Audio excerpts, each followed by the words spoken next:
Pemirsa, oknum anggota DPRD Badung Ima Dewi Jaya atau akrab disapa Yonda kembali ditetapkan sebagai tersangka oleh Direktorat Reskrimum Polda Bali. Sebelumnya, Yonda ditetapkan sebagai tersangka dalam kasus perusakan Taman Hutan Negara. Kini, penyidik menjeratnya dalam kasus pungutan liar di kawasan wisata Bahari Tanjung Benoa.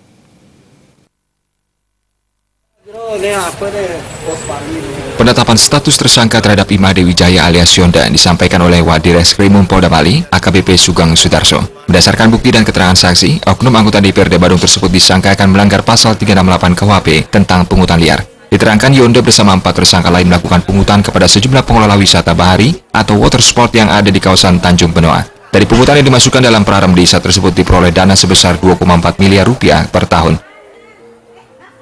Nah, 5 tersangka. Antara lain salah satunya adalah pendesa adatnya sendiri. Kita jadikan tersangka utama. Karena dia sebagai intelektual leader.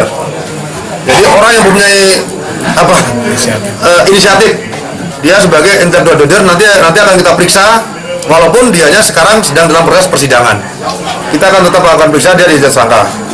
Ya, yaitu IMW alias Y, pendesa adat. Kemudian yang kedua IMS, ini wakil pendesa adatnya.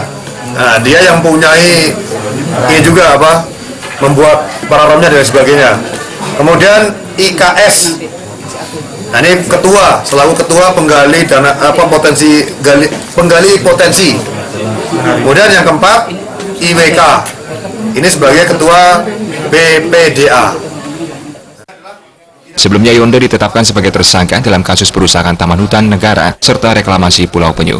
Kini kasus tersebut sudah masuk dalam persidangan di Pengadilan Negeri Denpasar. Penyidik Polda Bali menyatakan meski dalam proses persidangan, proses pemeriksaan sebagai tersangka tetap dilakukan. Raiswantara, Bali TV.